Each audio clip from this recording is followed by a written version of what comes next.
আমি হইলাম এই মেহেরপুরের 1 নম্বর হিরো সুজন শাহ।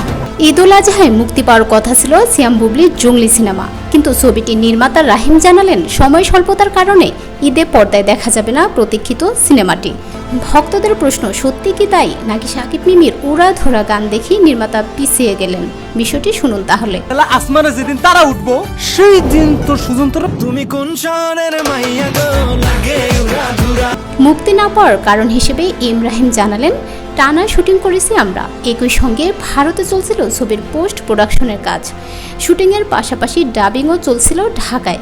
গত মাসে আউটডোরে শুটিংয়ের সময় প্রচণ্ড গরমে ইউনিটের অনেকে অসুস্থ হয়ে পড়েন, তবু আমরা কঠোর পরিশ্রম চালিয়ে গেছি। সবশেষ ঘূর্ণিঝড়ের প্রভাবেও শুটিং বন্ধ রাখতে হয়। তিনি আরও জানালেন, ঝড়ের কবলে পড়ে পুরো একটি সেট ভেঙে যায়। প্রকৃতির উপর তো কারো নিয়ন্ত্রণ নেই। দর্শকদের যে সিনেমা আমরা উপহার দিতে চাই সেই কোয়ালিটি করা সম্ভব হবে না এই ঈদে, আর কোয়ালিটিতে ছাড় দেওয়া উচিত হবে না। তবে অনেকেই ভাবছেন তুফানের দাপটে ভয় পেয়ে সরে গেল কিনা জঙ্গলি। এমন প্রশ্নের উত্তরে রাহিমের অকপট জবাব, তুফান আর জঙ্গলি এক ঘরানার সিনেমা নয়। তুফান আসবে এটি জেনে বুঝেই আমরা ঘোষণা দিয়েছিলাম সিনেমা মুক্তির। আমাদের মিউচুয়াল রেসপেক্ট আছে, ঘুরে ফিরে তো একই টিম আমরা। দলবল নিয়ে তুফান দেখতে যাবেন বলে জানিয়েছেন রাহিম। তিনি বলেন, আমরা এক্সাইটেড তুফান নিয়ে।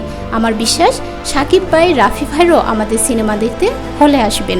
জঙ্গলি সিনেমায় প্রধান চরিত্রে অভিনয় করেছেন সিয়াম আহমেদ, তার বিপরীতে রয়েছেন স্বপ্ন বুবলি।